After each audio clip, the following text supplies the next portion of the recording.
حالا میخوایم تمرین کنیم با این چرخ. اول از همه لطف میکنیم نخ رو از اینجا کامل درش میاریم. ما اصلا دیگه نخ نداریم اولش که میخوایم بدوزیم.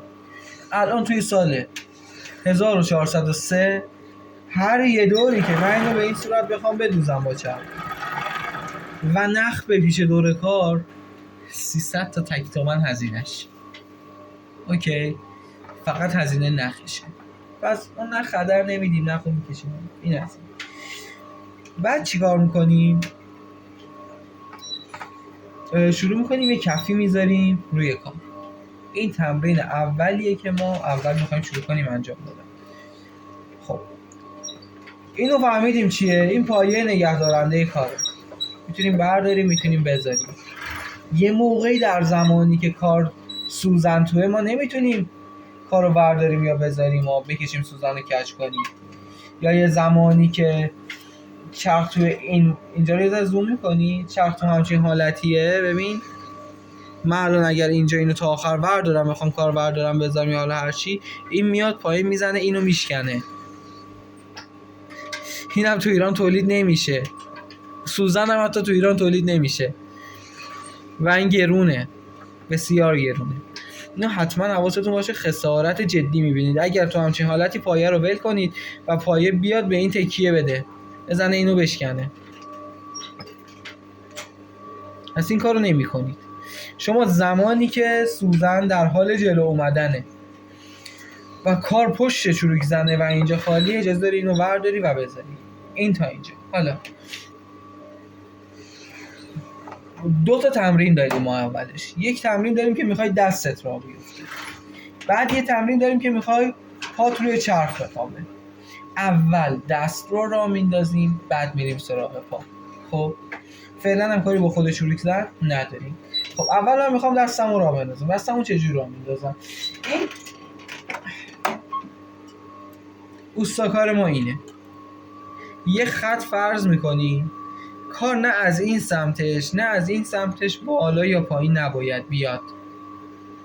کار دقیقاً باید به موازات این باشه. خب کار رو به این تکیه میدیم، تکیه نمیدیم. این رو معیار برای خودمون قرار، چون تکیه بدیم بعضی اینو اینجوری تکیه میدن.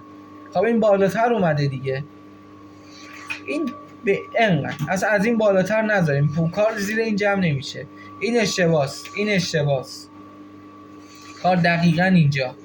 یکم این پایین تر بود ایراد نداره، بالاتر بود خطاست. خب شروع میکنیم بدوختن. نخ دور این نیست، اما خود این هم اجازه ندیم مثلا همچین اتفاقی بیفته، بیاد اینجا گیر کنه، حالا مثلا یه تیکه از اون پارچه یا جنس شما رو ورداره با خودش، بعد زورش نرسه بیاد، بعد این جنس بزنه دوباره اینو بشکنه. اینا رو حواسمون هست. و اگر یه همچین اتفاقی افتاد، مثلا یه دفعه یه همچین جوری شد که این داره مثلا جنس رو برمیداره، ما اونو آروم روی پدال میذاریم چرخ خلاص شه و اون مسیری که اومدیم رو برمیگردیم. بعد از اینکه برگشتیم پایه رو برداشتم، پا رو برداشتم. این در ابتدا. حالا من اول میخوام دستم رو راه بندازم، اصلا پام هم از پدال برمیدارم، هیچ کاری با پدال و پایه و اینا ندارم.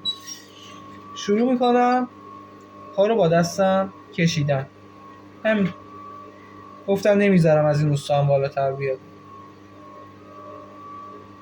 دور تا دور شروع میکنم پا رو میکشم. این شکلی دست خودم رو راه میندازم.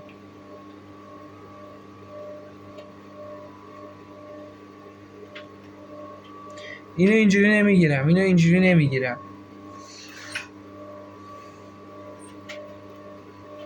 شروع میکنم دست خودم رو راه میندازم. سعی میکنم خیلی عقب جلو نرم.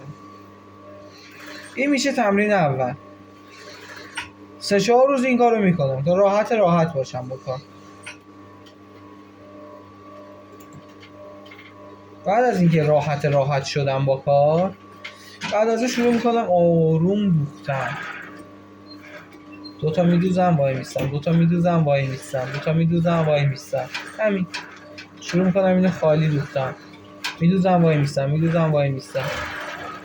انقدر این کار رو انجام میدم تا بعد بتونم اینو روون بدوزم.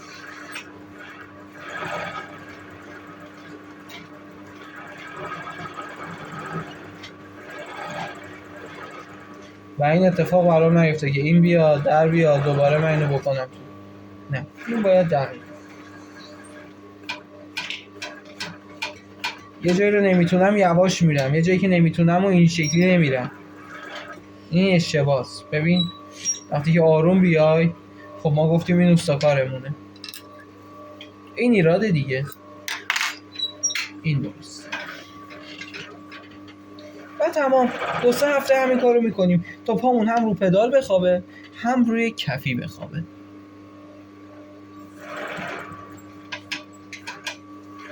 فعلا استارت کارو با هم داشته باشیم تا بعد قدم به قدم به ادامه مسیر رو با هم بریم. موفق باشید.